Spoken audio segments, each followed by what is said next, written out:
시편 77편 10절에서 20절 말씀입니다.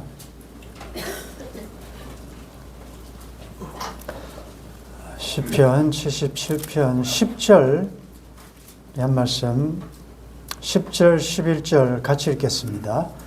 또 내가 말하기를 이는 나의 잘못이라 지은 자의 오른손에 해 곧 여호와의 일들을 기억하며 주께서 옛적에 행하신 기이한 일을 기억하리이다. 아멘.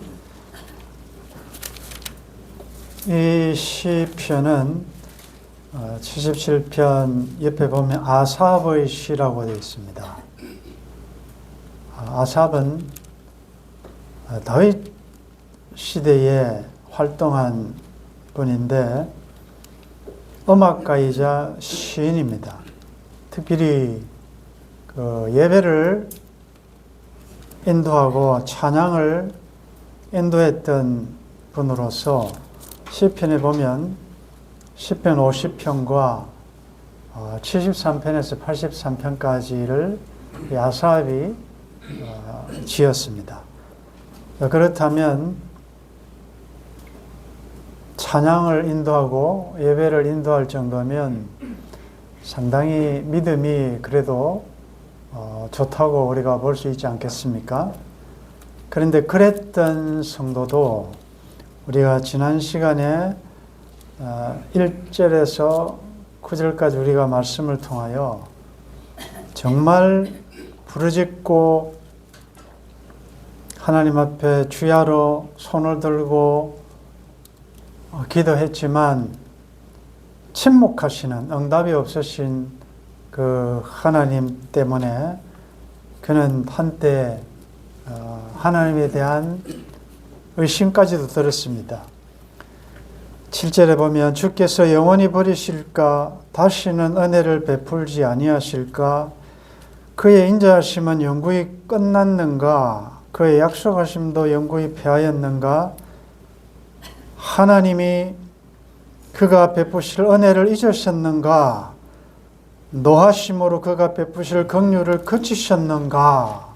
라고 하나님에 대하여 약간 시험 들었던 그런 때가 있었죠. 우리도 이 아삽 성도의 못지않게 과거 돌이켜보면 이런 적이 있었고 지금도 여러분들이 밤낮 부르짖고 기도함에도 불구하고 이전에 나를 인도하시고 함께 하신 그리고 도와주셨던 그 하나님의 은혜가 지금은 임하지 않는 것 같아서 답답하고 또 근심이 되기도 합니다. 여기까지만 이 시편이 끝났다면 상당히 아쉬울 텐데 감사하게도 오늘 10절부터 20절까지의 내용이 또 남아 있습니다. 그래서 기대가 되는데 오늘 시편의 전반부와 후반부는 분위기가 완전히 다릅니다. 전반에는 굉장히 어두운 캄캄한 터널을 지난 것 같은 그런 밤중에 부르짖는 그런 고뇌, 괴로움, 탄원, 시라면 그런데 이제 후반전은 그것이 달라진단 말이에요. 그러니까 어떻게 달라지느냐? 무엇 때문에 그는 반전의 삶을 살 수 있었던가? 그것이 방금 읽은 우리 10절입니다. 내가 말하기를 이는 나의 잘못이라. 결국은 생각해 보니까 하나님께 문제가 있는 게 아니고 나의 기도에 응답하지 않으신 침묵하시는 그 하나님 편에는 문제가 없는데 이건 내가 잘못했지. 하나님이 그럴 리가 없지. 지금 나의 기도에 응답하지 않는다고 나의 하나님이 아니시거나 하나님의 언약하신 것을 영불변하신 그 언약을 어기시거나 그런 건 아니지. 내 잘못이다. 내가 연약하기 때문에 내가 지금 너무 힘들다 보니까 잠깐 동안 하나님 대해서 회의를 가지고 감사하지 못했구나. 그래서 여러분들 의외로 모든 문제의 출발은 하나님께 있는 게 아니고 나에게 있습니다. 내가 믿음이 약했고, 내가 부족했고, 내가 교만했고, 내가 잠깐 나의 세상에서의 형통과 번영으로 인해서 먼저 그의 나라와 의를 구하여야 되는데 오히려 하나님으로 더 가까이 갔어야 되는데 내가 잠깐 하나님 대해서 방심하고 세상에 바벨론에 더 관심이 있었구나. 내가 잘못이다. 라는 생각, 여기서부터 반전이 생깁니다. 물론 이 생각은 내가 생각한 것이 아니고 성령께서 그런 감동을 주신다는 거죠. 말씀대로 살려고 하는 자에게는, 하나님이 사랑하시는 자에게는 왜냐하면 모든 영광, 감사, 존귀 예배를 받으시기에 합당한 예배의 독점사상, 나의 모든 것을 다 차지하시기를 원하는 하나님이신데, 때때로 우리가 사랑이 나누어져서 세상도 사랑하고 하나님도 사랑하고 하다 보니까 올해 우리에게 주신 표처럼 하나님과의 처음 사랑, 내가 그때 하나님에 대해서 어떻게 했던가, 그 하나님이 그 사랑이 그리워서 때로는 여러 가지 어려움의 현실들을 주시기 때문에, 그래서 이 시인은 나의 잘못이구나 그러면서 하나님에 대하여 지존자의 오른손의 해, 지존자, 이게 하나님을, 능력적인 하나님을 나타낼 때 최고의 단어예요. 지존자의 오른손이라고 할 때는, 오른손은 또 이렇게 능력, 힘을 상징하지 않습니까?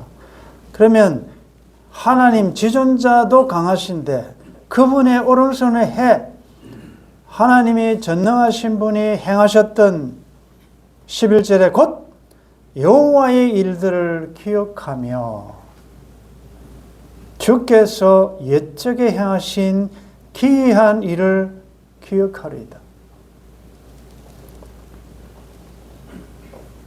형통한 날에는 기뻐하고 즐거워하고 감사하고 찬양하라. 그러나 인생에 공고함이 있거든 생각해봐라. 뒤돌아보아라. 기억하라. 여러분들, 이 기억이 참 중요합니다. 오늘 우리가 이런 즐거운 날에 세상 풍파 너를 흔들어 약한 마음 낙심하게 될 때에 내려주신 주의 복을 세워라. 주의 크신 복을 내가 알리라. 우리가 조금 전에 찬송한 부른 대로 지금까지 지내온 것, 주의 크신 은혜, 한이 없는 그 사랑, 되돌아보니까 너무 바빠서, 여러분들 때로는 우리가 너무 바빠서 뒤에 일을 자꾸 잊어버려요. 하나님께서 행하신, 정말 인생을 포기하고 싶을 때 그때 나에게 찾아오셔서 위로하시고 격려하시고 나를 세워주신 그 하나님의 은혜를 너무 쉽게 잊어버려요. 내가 잘한 것처럼 생각하고 내 힘과 내 능력과 내 수단과 내 경험으로 여기까지 온 것처럼 혹 생각할 때가 있단 말이죠. 여기까지 지난 것은 전적 하나님 은혜인 줄 믿습니다. 전적 하나님 은혜. 당연한 것 없고 하나님 은혜지만 나도 열심히 했죠. 그럼에도 불구하고 모든 영광은 하나님께 돌려야 될 줄 믿습니다. 세상 근심 걱정 너를 누르고 십자가를 당해지고 힘들게 나갈 때 주가 내게 주신 복을 세워보라. 두려움 없이 항상 찬송할 수 있을 것이다. 우리는 기억해야 된다. 뭘 기억하느냐? 우리가 하나님을 기억하면 살 수 있는데, 사탄은 내가 힘든 일을 당하면 온통 나의 관심을 어디다 두게 만드느냐? 사실은 전후 사방이 막힐 때는 하늘이 열려 있고 하늘을 보라는 하나님의 사인임에도 불구하고 너무 힘들 때는 하늘을 쳐다볼 힘도 없고 마음도 없어져. 이상하지요? 하늘을 보면 되는데, 주를 보면 되는데, 괴로울 때 주를 보라. 그 주님을 바라보면 살 수 있는데, 이상하게도 너무 힘들면 힘든 내 형편 사정, 이 어려움만 24시간 묵상하니까 그렇지 않아도 힘든데 더 힘들지. 무거운 짐을 질 수도 없고 해결할 수도 없는데. 그래서 이 시는 여호와의 일들을 기억하고 주께서 옛적에 나에게 행하셨던, 나의 삶에 함께 하셨던 그 기이한 놀라운 기적 같은 그런 일들을 기억하겠습니다. 12절 같이 읽겠습니다. 또 주의 모든 일을 작은 소리로 엎조리며 주의 행사를 낮은 소리로 되뇌이리이다. 여러분들 가끔씩 시간이 주어지면 노트에 적어 보십시오. 언제 어디서 하나님이 어떻게 기이한 일을 행하셨던가. 여러분들이 정말 은혜로 구원받은 자라면 하나님의 역사가 없을 수가 없거든요. 여러분들은 어디서 태어났으며 학교는 어디 다녔으며 여러분들의 젊은 시절, 학창시절, 결혼하기 전, 결혼하기 후 기쁠 때도 있었고 슬플 때도 있었고 치우고 싶은 과거도 있고 여러 가지가 있을 거예요. 그때마다 하나님 함께, 나는 부족하지만 하나님 함께 하셨던 그 일들을 큰 소리가 아니고 작은 소리로 엎조리며 주의 행사를 낮은 소리로 되뇌어 보는 것입니다. 13절 같이 읽습니다. 하나님이여 주의 도는 극히 거룩하시오. 하나님과 같이 위대하신 신이 누구오니. 이렇게 기억하고 하나님 함께 하셨던 과거의 일들을 정확하게 생각해보고 하나씩 적다 보면 하나님이여, 갑자기 그 하나님에 대해서 탄성이 나온다고요. 하나님이여 주의 도는, 이것은 하나님이 하신 일은 극히 거룩하십니다. 이 말은 하나님이 나에게 행하신 일은 모두가 다 옳습니다. 정당합니다. 합당합니다. 하나님은 실수가 없으십니다. 그 말이죠. 하나님이요, 하나님의 도는, 하나님의 역사하시는 하나님의 주권적인 일은 극히 거룩하시다. 맞다 말. 그 말은 지금 내 삶에 이해할 수 없는 이런 정말 자지 못하는 환란에 있지만 이것조차도 나는 이해가 되지 않지만 하나님의 주권적인 섭리하에 있고 이것도 하나님께서 나에게 필요해서 주신 현실인 줄 믿습니다. 옳습니다. 여러분들, 내가 잘못입니다 라고 생각하는 것은 하나님이 하신 일은 다 정당합니다 라는 고백 아니겠습니까? 하나님이 하신 일이 정당하다고 인정이 되어야 내 지금 당한 어려움이 이해가 됩니다. 안 그러니까 하나님 왜?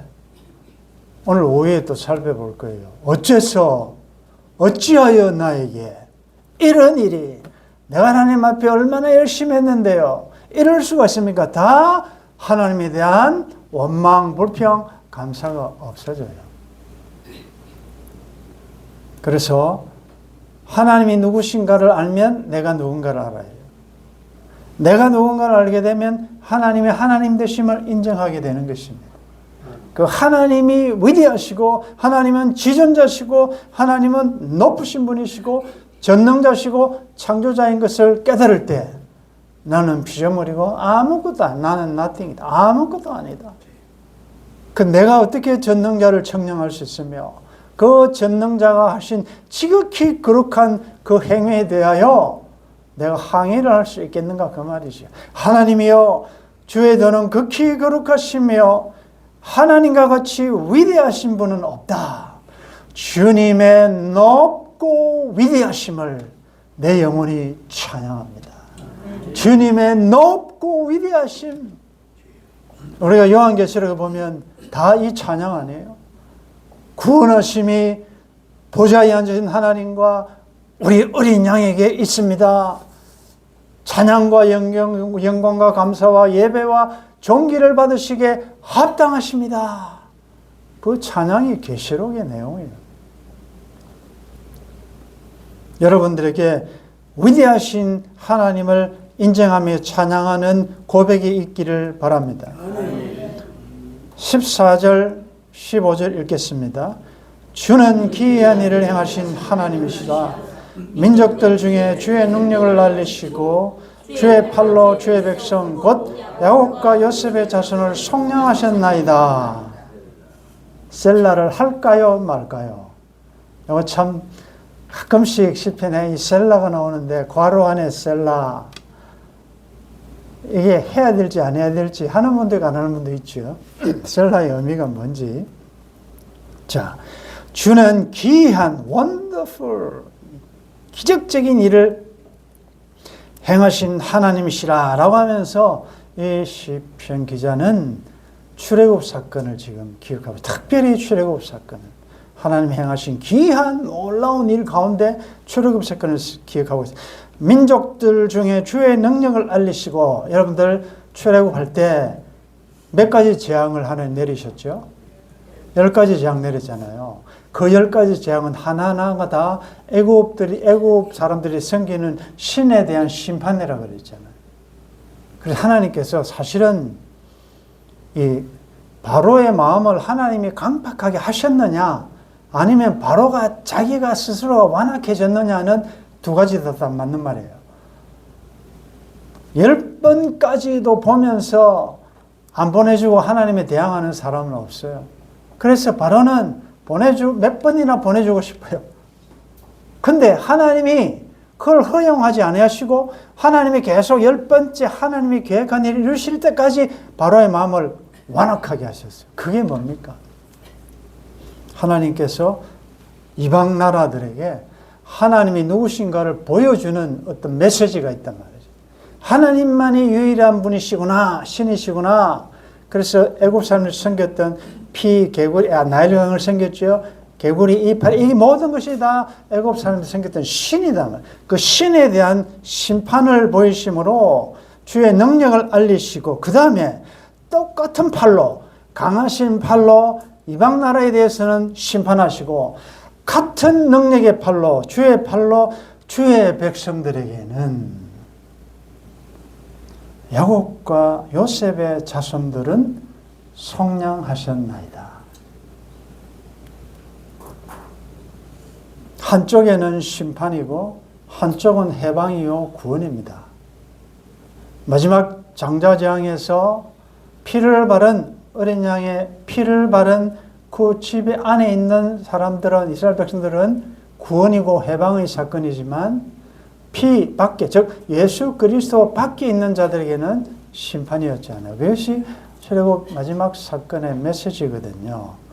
그런데 그 강하신 팔로 이방 민족들은 능력적으로 심판하시고, 주의 백성 이퀄 야곱과 요셉의 자손들은 속량하셨습니다. 속량이라는 말이 뭡니까? 값을 주고 해방시킨다. 노예를 값을 주고 해방시킨다. 속량, 구속, 해방. 이게 그 인질 잡혀 있는 사람의 몸값 이 말이에요. 그것을 속량, 구출해냈다. 뭐 여러분 잘 알죠? 십자가로 예수님이 죽으심으로 값을 내고 죄의 종이 되었던 주의 백성들을 해방시킨. 할렐루야. 이름을 예수님이 예수라라. 이는 저희 백성들을 저희 죄에서 구원할 자이십니다. 속량할 자이십니다. 주의 백성은 야곱과 요셉의 자손인데, 여러분들 야곱하면 생각나는 이미지가 뭐예요? 양탈자, 강탈자, 강도, 자기 힘으로 뭘 해보려고 했던 거 아니에요? 그랬던 자손들을 흉년을 당하여 애굽에 가면, 요셉에게 가면 양식이 있다. 그래서 애굽으로 이주하잖아요. 그 요셉은 예수 그리스도 예표하네요. 예수님께 가면 살 수 있다. 먹을 것이 있다. 그래서 결론은 주의 백성 이퀄 아무런 속량함을 구원을 받을 자격이 없는 자들이었다는 것입니다. 그래서 이것을 무조건적인 선택이라고 그래요. 아무 자격 없는. 여러분들 기억하셔야 돼요. 나는 구원받을 자격이 있어서 예수 믿고 잘 믿는다. 그 생각 버리셔야 돼요. 그게 바리새인과 유대인들의 착각이에요. 우리만이 선민이고 저 이방인들은 하나님께서 지옥에 보낼 땔감으로 사용하신다라는 그 선민의식 때문에 자기들이 메시아를 죽이게 되고, 바리새인들이 예수님께서 가장 저주하신 자가 바리새인들. 혹 여러분들 이런 생각 가지지 않도록 조심하셔야 돼요. 나는 누군가? 나는 죄인 중에 겠어요? 만삭되지 못하신 한 자요? 사도 중에 가장 작은 자요? 성도들 중에도 작은 자라. 나의 나된 것은 전적 하나님의 은혜라. 여러분들이 죽음이 가까울수록, 여러분들이 살아온 날보다 살아갈 날이 짧을수록 이 고백은 계속 나와야 돼요. 더 작아지셔야 돼요. 하나님이 더 크게 보이고 주님 만날 날이 가까울수록 나의 나된 것이 진짜 은혜구나. 아, 하나님의 은혜로 이 쓸데없는 자. 여러분들 왜 아직도 교회에 못 들어오는지 아십니까? 하나님이 누군지를 몰라서 그래요. 자기가 누군지를 몰라서 그래요. 그러니까 바벨론에 있는 거죠. 세상 재미에 푹 빠져 사는 거죠. 믿는 다음에 양다리 걸치는 거죠. 그래서 계시록에서 하나님의 최후 통첩이 뭡니까? 내 백성아, 거기서 나와. 그들의 죄에 참여하지 말고 그들이 받을 재앙을 받지 말라. 내 백성아, 너는 하나님의 백성이다. 내게 속한 자가 너는 왜 바벨론에 세상에 살고 있느냐? 세상에 재미에 붙여서 세상 사람들의 사는 사고방식과 똑같이 살고 있느냐? 그 바벨론은 무너진다. 여러분들 꼭 성경을 안 봐도요, 안 믿는 사람들 지금은 종말이라 그러잖아요. 얼마 전에 여러분 뉴스 보셨죠? 텍사스에 갑자기 100년 동안 와야 될 비가 갑자기 와서 홍수로 캠프하던 애들이 한 20몇 명이 실종되고 20몇 명이 죽고, 지상의 천국이라는 이 미국이라는 나라가 불볕더위로 40도가 넘는 불볕더위로 죽지를 않나? 이게 누가 합니까? 일본이 지금 사라진다? 우리는 괜찮습니까? 지금 모든 자연이 지금 파이널 메시지예요. 이 모든 것들이 메시지예요. 이런 것들이 없어지고 무너지고 불타 없어진다. 그래서 저도 한 기도합니다. 하나님, 이런 모든 세계 돌아가는 형편을 보면서 하나님께 돌아와야 될 자들이 창조자를 기억하게 해 주십시오.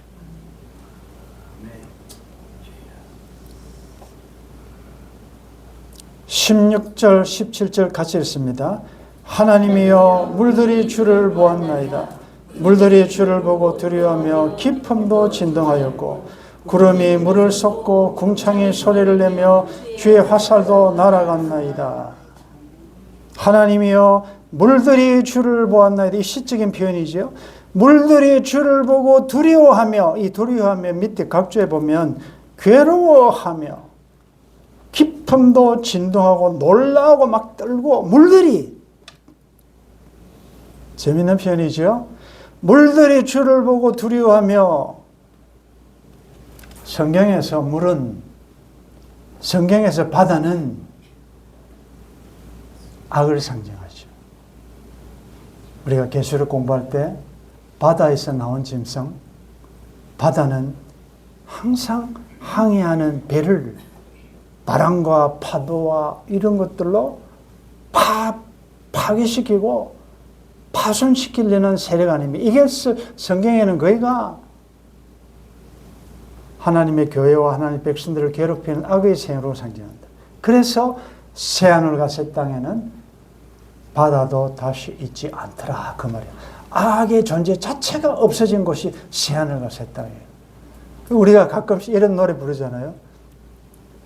당신과 나 사이에 뭐가 없었더라면?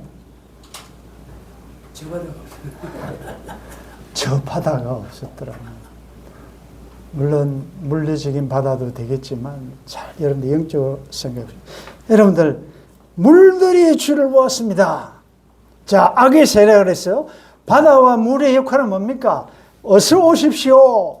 들어오기만 하면 그냥 다 수장시켜 버리겠습니다라는 거 아니에요? 홍해바다가 이스라엘 백성들을 웰컴 했습니까? 뒤에는 바로의 600 군대가 이 기마병들이 이 마차를 타고 오고 있고 앞에는 홍해가 가로막혀 있는데 진퇴양난 아닙니까? 물들이 그냥 확 들어오면 다 수장시키려고 있다가 누구를 보았느냐? 이스라엘 백성들을 본 게 아니고 물들이 주를 보았다. 주님을 보았다는 거죠. 하나님을 보았다는 거죠. 놀랍니다. 이야, 이거 어떻게 하면 좋냐? 하나님이 앞장서서 그게 구름 기둥과 불 기둥이 앞과 뒤를 호위한다. 하나님이 지금 앞장서서 인도하시네? 물들이 당황하기 시작합니다. 악의 세력들이 이거 어찌하면 좋으냐 이거. 괴로워하며. 그래서 전능하신 하나님 앞에 물들이 하나님의 백성들을 삼키려고 했던 이 물들이 할 수 없이 전능하신 하나님의 능력 앞에 길을 내어 주었다는 것이. 홍해 물들이 갈라져서 바다 밑에 하나님의 백성들이 지나갈 수 있는 길을 만들어 주셨다. 이걸 웨이메이커라고 그러잖아요. 길을 만드시는 주 전능하신 하나님.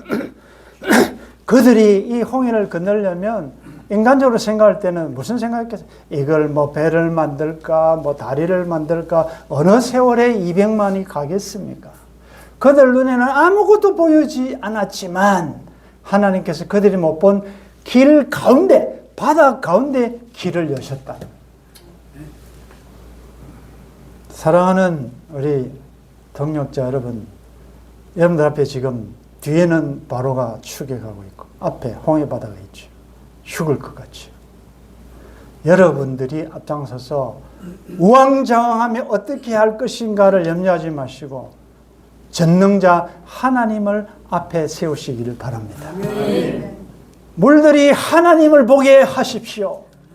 그게 기도 아닙니까? 하나님이여, 내가 어찌할 수 없습니다.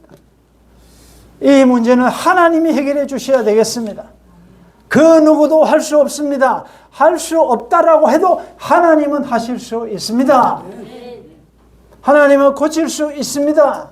길을 여실 수 있습니다. 그 하나님을 딱 내세우니까 아니 이 마귀, 이 사탄의 이 쫄개들이 어떻게 좀 이 성도를, 하나님 믿는 성도를 잡아먹으려고 딱 준비하고 있다가 갑자기 뭐 대장 대신 예수님이 딱 나오니까 항복 어떻게 이겼습니까? 그들이 어린 양으로 더불어 싸우겠지만 어린 양은 만왕의 왕이시오 만주의 주이심으로 그를 이기실 터요. 그와 함께 있는 자들 곧 부르심을 받고 빼내심을 얻고 진실한 자들도 이기리로다. 예수님 뒤에 붙어 있는 자들은 이기게 되어 있다는 거죠. 하나님의 역사를 구름이 물을 쏟고 궁창이 소리를 내고 화살도 날아가는 이런 표현을 합니다. 자, 18절 19절 같이 읽습니다. 회오리의 바람 중에 주의 오래 소리가 있으며 번개가 세계를 비추며 땅이 흔들리고 움직였나이다. 주의 길이 바다에 있었고 주의 고단 길이 큰 물에 있었으나 주의 발자취를 알 수 없습니다. 같이 읽겠습니다. 20절 주의 백성을 양떼같이 모세와 아론의 손으로 인도하셨나이다. 셀라는 여러 가지 의미가 있지만 그 중에 영적인 의미 중에 스탑, 멈추어라, 잠깐 쉬어라, 그리고 깊이 생각하라라는 메시지도 있습니다. 여러분들 때때로 하나님께서 여러분들이 너무 생각 없이 너무 바쁘다 보니 하나님께 때때로 여러분들 삶에 셀라의 시간을 허락하십니다. 잠깐 멈춰봐라. 그리고 생각해봐라. 너도 생각해보고 하늘을 향하여 눈을 들어 하나님도 한번 생각해보고 너는 지금 어디서 왔으며 지금 어디를 통과하고 있으며 너의 인생에 남은 시간이 얼마나 될 것 같으냐. 이제는 기름 좀 해야 될 것 아니냐. 그래서 하나님께 때로 여러분들에게 실패를 주시고 여러분들이 꿈이 무너지게 하시고 좌절되게 하시고 때때로 아프게 하시고 그 모든 것은 여러분들을 사랑하시는 하나님의 배려입니다. 그걸 왜 나의 꿈이 이렇게 무너집니까? 내 인생이 여기서 이렇게 깊은 고도 속에 끝이 나야 됩니까? 라고 탄원하고 원망불평하고 우왕좌왕하는 것이 아니라 하나님이 처음 사랑 회복시키고 싶으셔서 나에게 주신 좋은 기회요 시간이구나 생각하시고 그 셀라의 시간을 잘 활용할 수 있기를 바랍니다. 결론적으로 이 시편의 결론은 열린 결론으로 끝이 납니다. 무슨 말씀입니까? 그래서 so what? 이 설교를 하게 된 동기는 참석하셨는데 여러분들 중에 지난번에 전반전만 설교하니까 왜 후반전을 하지 않느냐? 나머지가 기대된다. 언제 하시느냐? 저는 할 마음이 없었거든요. 그걸로 끝내려고 했는데 아니 또 그 결론이 궁금하시다 하시니 또 한 영혼이 그것을 원하니 그러면 하겠다.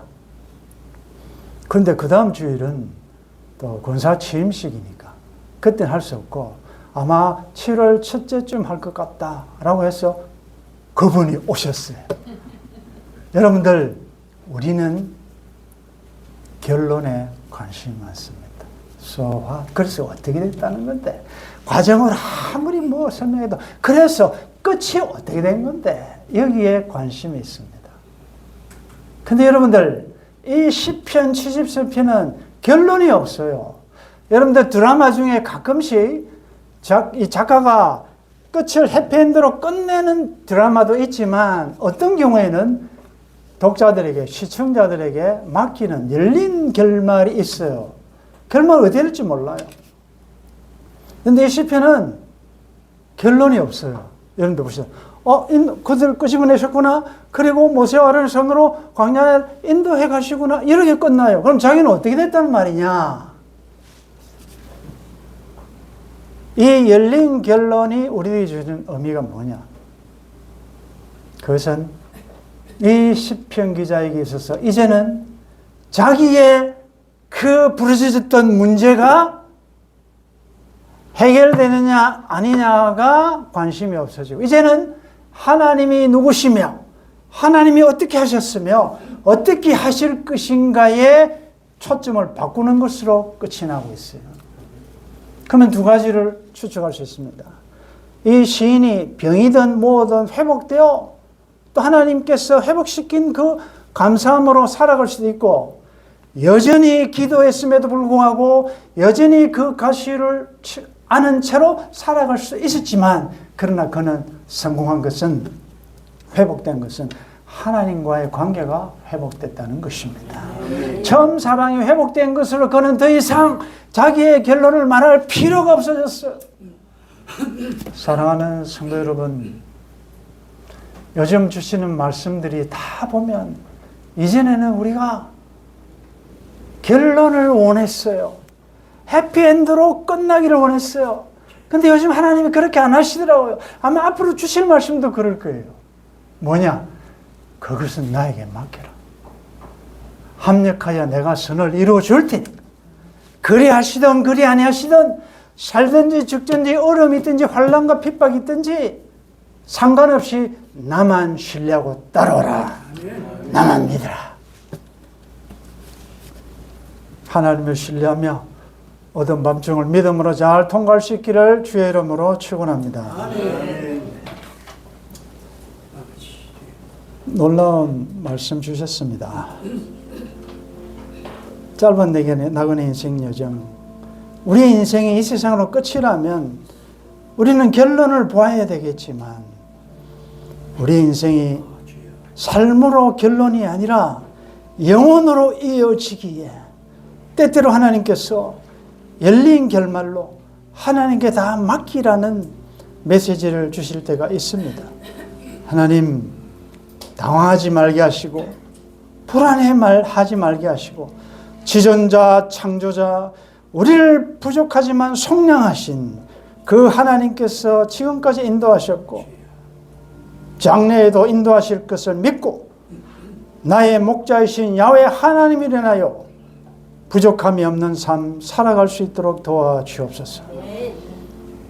하나님 반년 동안 참 인간적으로 보기에 감사 제목이 없었을 것 같은 아픔도 있었고 괴로움도 있었지만 오늘 말씀에 비추어 지금까지 지나온 것 당연한 것 없고 모든 것이 하나님의 은혜였음을 고백합니다.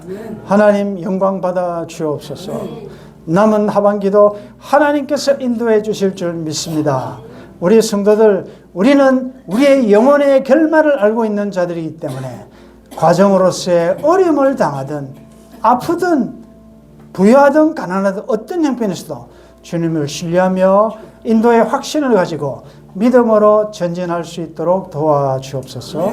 주 예수님의 이름으로 기도드리옵나이다. 아멘.